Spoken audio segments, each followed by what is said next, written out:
Olá, meu irmão, minha irmã. É um prazer estar com vocês e poder refletir um pouco a respeito de prioridade, de fazer, na verdade, do reino de Deus a nossa prioridade. Eu gostaria de compartilhar o texto ali em Mateus 6,33, que diz: buscai, pois, primeiro o reino de Deus e a sua justiça, e todas essas coisas vos serão acrescentadas. Esse texto ele é parte do Sermão do Monte, onde Jesus dá uma série de instruções àqueles discípulos que o seguiam de perto e também aqueles que estavam ouvindo, de repente discípulos que o seguiam, mas de longe, E Jesus traz um alerta sobre a confiança em Deus. E quando confiamos em Deus, nós somos libertos da ansiedade. E aí, neste texto, um pouquinho antes de chegar em Mateus 6,33, Jesus ele está falando que nós devemos viver desprendidos das preocupações do cotidiano, com o que se comer, com o que se vestir. Ele até compara, com o fato de que ele cuida das aves, de que ele veste os lírios dos campos, que se ele faz isso para seres que não são seres humanos, criação divina, quem dirá por nós? Deus ele cuida de nós. E aí o texto fala: busquem então primeiro o reino de Deus. Jesus nos chama a uma prioridade radical, o reino de Deus.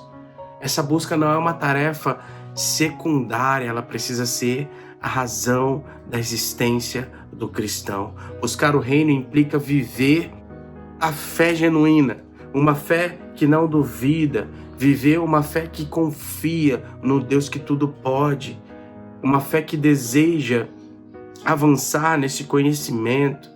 Isso implica também em depender, não duvidar, colocar as nossas ambições pessoais em segundo plano.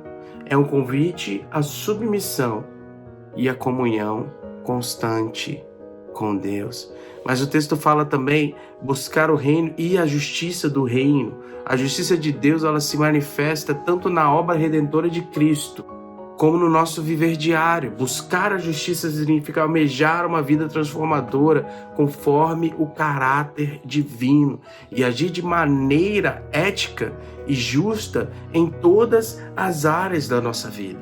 A caminhada cristã é um convite a viver uma vida correta diante de Deus e também diante dos homens, uma sociedade onde nós podemos impactá-la com esse testemunho vivo do reino. E aí o texto finaliza com essa frase: e todas essas coisas lhe serão acrescentadas. Aqui Jesus não promete riqueza ou luxo, mas ele assegura que Deus cuidará de todas as nossas necessidades, tanto as essenciais quanto as necessárias, desde que busquemos em primeiro lugar o reino dele.